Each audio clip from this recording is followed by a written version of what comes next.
जय हिंद एवरीवन। जय हिंद एवरीवन। कैसे हैं आप सभी? तो चलिए आज अपना नया टॉपिक स्टार्ट करते हैं हरियाणा को लेकर। हरियाणा का टॉपिक शुरू करते हैं हम हिमाचल प्रदेश के लिंक से। जब मैं आपको हिमाचल प्रदेश बता रही थी तो मैंने कहा था यहाँ नीचे से इस तरीके से ये ऊपर हिमाचल प्रदेश चला गया और यहाँ नीचे से हरियाणा टच होता है।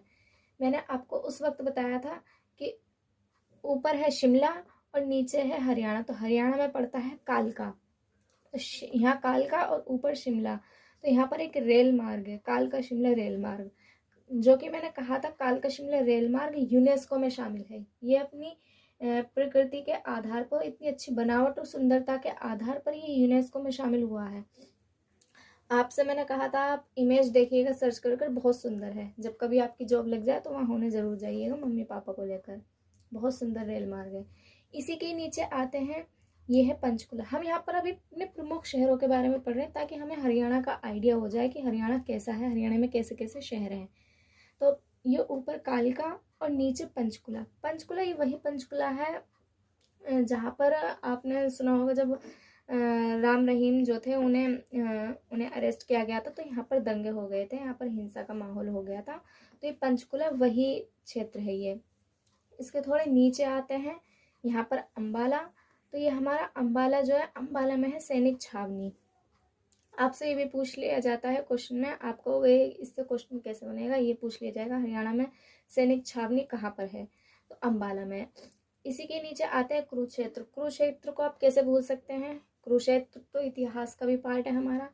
जब महाभारत लड़ा गया था तो वो जब महाभारत लड़ा गया था तो वो कहाँ लड़ा गया था? कुरुक्षेत्र में। कुरुक्षेत्र में क्या लड़ा गया था? महाभारत लड़ा गया था, जिसमें कृष्ण जी ने गीता के श्लोक के अपने वचन कहते हैं अर्जुन जो थे उन्हें कहते हुए। इसी के ही नीचे है कैथल। कैथल में, अच्छा अगर आपने दिल्ली सल्तनत पढ़ी होगी तो दिल्ली सल्तनत में रजिया सुल्तान के बारे में पढ़ा होगा। रजिया सुल्तान जो थी एक बहुत अच्छी शासिका थी, पर इतिहास में ऐसा नहीं हुआ कि उन्हें ज़्यादा समय मिला हो शासन करने के लिए, लेकिन उनकी काबिलियत को देखते हुए एक अच्छी शासिका थी। इल्तुतमिश के बाद जब वो अपने पद पर बैठी थी, संभाल रही थी, पर जो वहाँ पर एक पुरुष सत्ता हमारे समाज में शुरू से चली हुई आ रही है, तो जो वहाँ के दरबार में बैठे हुए लोग थे, मंत्री थे, उन्हें ये पसंद नहीं आया कि कोई महिला यहाँ पर शासन करे, तो उन्होंने रजिया सुल्तान को षड्यंत्र रचकर मरवा दिया था। तो जहाँ पर रजिया सुल्तान मरी थी वो ये ही हरियाणा की कैथल जगह थी। इसके थोड़ा नीचे आते हैं तो ये है पानीपत। पानीपत में आपने पढ़े होंगे पानीपत के प्रमुख युद्ध। पानीपत के 3 बड़े युद्ध लड़े गए थे। अच्छा एक क्वेश्चन और, जब भी युद्ध लड़े गए तो ये पानीपत का ही नाम क्यों आता है? कभी आपने ये सोचा है? पानीपत के 3 युद्ध, और भी तो जगह हो सकती थी उस टाइम पे, जनसंख्या, बिल्डिंग, ये सब तो नहीं था, और भी तो अलग जगह हो सकती थी। पानीपत में ही इतने बड़े 3 बड़े युद्ध क्यों लड़े गए थे? पहले युद्ध लड़ा गया था 1526 में बाबर और इब्राहिम लोदी के बीच में। दूसरा युद्ध लड़ा गया था 1556 में अकबर और हेमू के बीच में। हुमायूं नहीं, हेमू। हुमायूं तो अकबर के पिता थे। तीसरा युद्ध लड़ा गया था 1761 में। 1761 में जो युद्ध लड़ा गया था वो अहमद शाह अब्दाली और मराठाओं के बीच में लड़ा गया था। तो ये 3 बड़े युद्ध, इतना लंबे समय का गैप था, पानीपत में ही क्यों है? कभी आपके दिमाग में ये प्रश्न आया है? जब युद्ध होते थे तो एक बड़े मैदान में होते थे, और जब युद्ध होते थे तो एक जगह पहले ही सुनिश्चित होती थी कि हाँ ये एरिया युद्ध का है। काफ़ी खुला बड़ा मैदान था, और यहाँ तक कि 2 पहले ही बड़े युद्ध यहाँ पर हो चुके थे, तो तृतीय युद्ध की संभावना पानीपत के मैदान में ही बनी हुई थी। उत्तर भारत के एरिया में आते हैं तो यहाँ पर बड़े बड़े मैदान हैं, मैदानी क्षेत्र है, तो यहाँ पर युद्ध के लिए जो जगह होती थी वो मिल जाया करती थी। एक हम कह सकते हैं कि युद्ध की जगह। लेकिन वहीं अगर हम दक्षिण भारत में या पूर्वोत्तर भारत में चले जाएं, पूर्वोत्तर भारत में इधर की साइड चले जाएं, तो वहाँ पर पहाड़, पेड़ पौधे, वहाँ कैसे, वहाँ घोड़े पेड़ पर चढ़कर थोड़ी युद्ध करेंगे। तो युद्ध करने के लिए जो जगह मिलती थी वो उत्तर भारत में, हरियाणा, पानीपत, इन सब के एरिया में मिल जाया करती थी। जैसे कि राजस्थान में आ जाओ, मेवाड़ में, वहाँ पर युद्ध हुए हैं बहुत सारी। पानीपत के नीचे यहाँ थोड़ा सा नीचे आ जाते हैं तो यहाँ है हिसार। हिसार में क्या है? भैंस अनुसंधान केंद्र। आपको बस 1 लाइन में याद रख लेना है, हिसार में हरियाणा के हिसार में भैंस अनुसंधान केंद्र है। यहाँ पर है गुरुग्राम। अच्छा यहीं से जो है दिल्ली टच कर जाती है। ये जो एरिया है ना, ये हमारा दिल्ली है। तो दिल्ली सबसे ज़्यादा किससे टच हो रही है? दिल्ली सबसे ज़्यादा हो रही है हरियाणा से टच। देख रहे हो, यहाँ यहाँ यहाँ 3 ओर से दिल्ली हरियाणा से टच हो रही है। और ये जो मैंने ऊपर कालका शिमला रेल मार्ग के ऊपर ये जो आपको दिख रहा होगा इतना हिस्सा करा है, ये इधर को टच हो जाता है, ये इधर को ये टच हो जाता है चंडीगढ़। तो ये इधर को क्या पड़ जाता है, चंडीगढ़।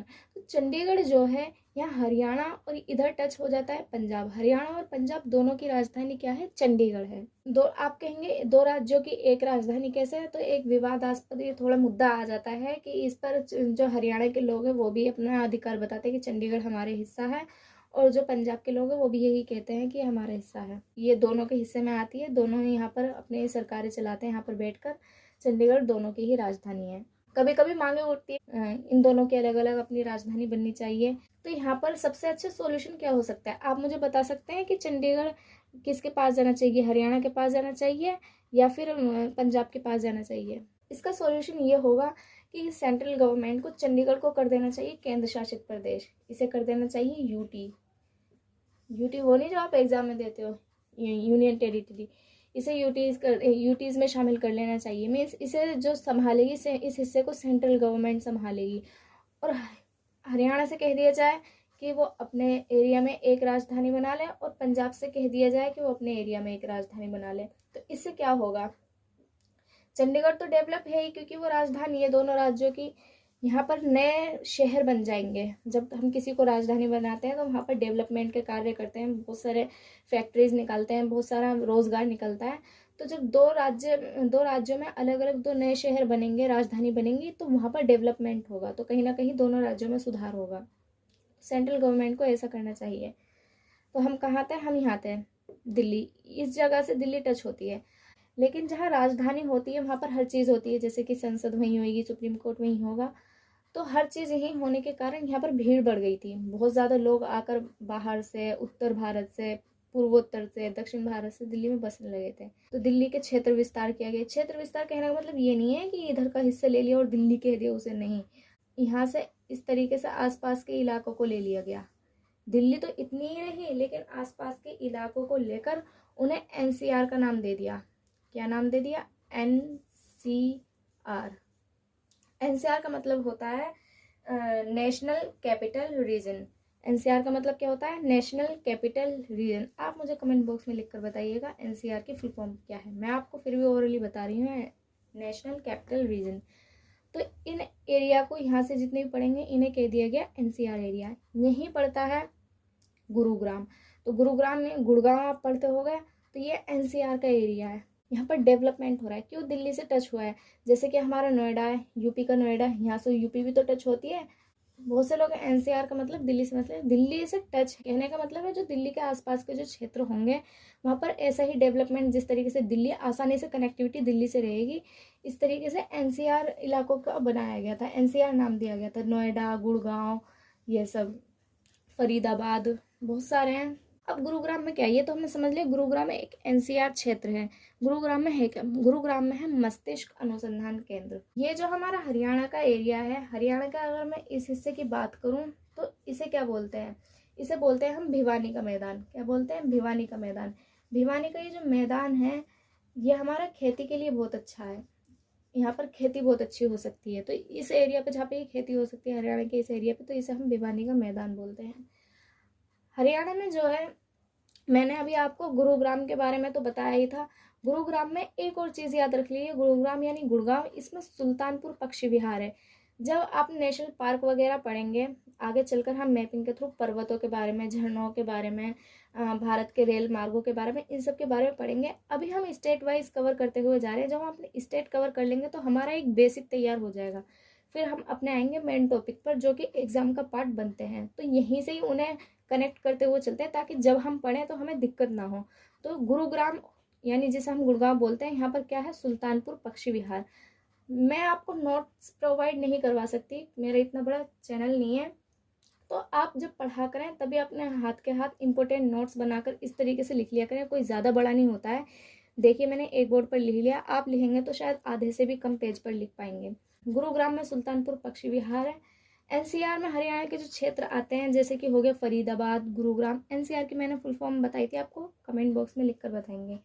पानीपत के 3 बड़े युद्ध लड़े गए थे। पानीपत कहाँ है? ये रहा पानीपत। कौन से युद्ध लड़े गए थे? 1526 में जो युद्ध लड़ा गया था वो बाबर और इब्राहिम लोदी के बीच में लड़ा गया था। 1556 का लड़ा गया था अकबर और हैमू के बीच में, और 1761 में लड़ा गया था अहमद शाह अब्दाली और मराठाओं के बीच में। कैथल के बारे में पढ़ा था हमने। 1240 में यहाँ पर रज़िया सुल्तान की हत्या कर दी गई थी। ये जो पानीपत और कैथल के बारे में पढ़ा है, ये इतिहास को मिलाकर पढ़ा है, हिस्ट्री को रिलेट करते हुए हम चले हैं। यहाँ पर एनसीआर में यहाँ कौन से एरिया आते हैं? फरीदाबाद और गुरुग्राम ये एरिया आते हैं। अच्छा, हरियाणा के बारे में यही नहीं, आप हरियाणा के बारे में जब अगर आप स्पोर्ट्स में इंटरेस्ट रखते हैं तो हरियाणा के बारे में बहुत कुछ जानते होंगे। हरियाणा से बहुत सारे हमारे एथलीट निकले हैं। तो हमारे एक एथलीट है नीरज चोपड़ा। आप मुझे बता सकते हैं कि नीरज चोपड़ा किस खेल से संबंधित है? ये जो नीरज चोपड़ा है ये किस खेल से संबंधित है? आप मुझे बताइएगा। आज की क्लास में इतना ही। हमारा हरियाणा पूरा कंप्लीट कवर हो चुका है। हरियाणा में ज़्यादा कुछ नहीं था, और हम नेक्स्ट टॉपिक स्टार्ट करेंगे अगली क्लास में। वो भी इतना ही इंटरेस्टिंग होगा, वो भी कोई दूसरा राज्य होगा। आपको अगर वीडियो पसंद आई हो, कंटेंट समझ में आया हो, तो वीडियो को लाइक, शेयर एंड सब्सक्राइब ज़रूर करना भूलिएगा नहीं। मिलते हैं नेक्स्ट क्लास में। Thank you so much.